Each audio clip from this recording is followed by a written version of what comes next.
important reason why we compare ourselves to other humans is because it gives us a sense of value or worth. It gives our life a sense of meaning and purpose. When I can know that, well, at least I'm better than that guy, or at least I don't have the same problems that she has, or, well, how am I doing relative to my siblings, to my brother, to my sister? We see the amazing qualities in other people, and we look at our skill, and then we say like, well, I don't have that. And then we just naturally feel inferior, we lose confidence. And at the same time, we're not seeing our own strengths, our own value, our own worth. We kind of put these hidden labels or values, almost like numbers. It's like we assign numbers to different people. Like, well, that guy's really rich, so his number's really high.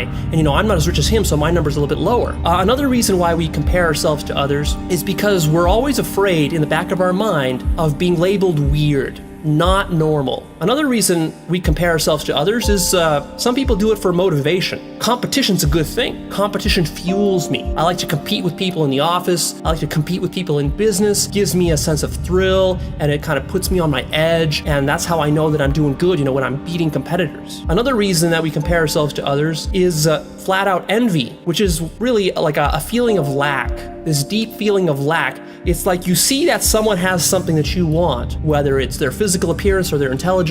They have something you feel like you really need, and without that thing, you feel like your life can't be fulfilling or satisfying. And so because of this, you're comparing yourself to others, and you're always, playing this game in your mind of like, oh, well, if only I had that thing that guy has, or if only I had the kind of career that my boss has, then I would be all set in life. Then I could relax and be happy. For other people, comparing themselves with others comes from a real kind of narcissistic, egotistical desire to be the best. A lot of athletes are fueled by this. A lot of successful and competitive business people like CEOs or politicians are kind of fueled by this kind of like thirst for power. So we compare ourselves to others in the social hierarchy because we want to be secure in our own top position. You're climbing this ladder and you want to get to the top. You want to become like the alpha wolf. Then what you do is you look around you to make sure, what are all the betas and gammas up to, so that they don't knock me down off my pedestal. Because once you're alpha, on the one hand, it's kind of nice because you have a lot of power and prestige. Also, it's kind of a downer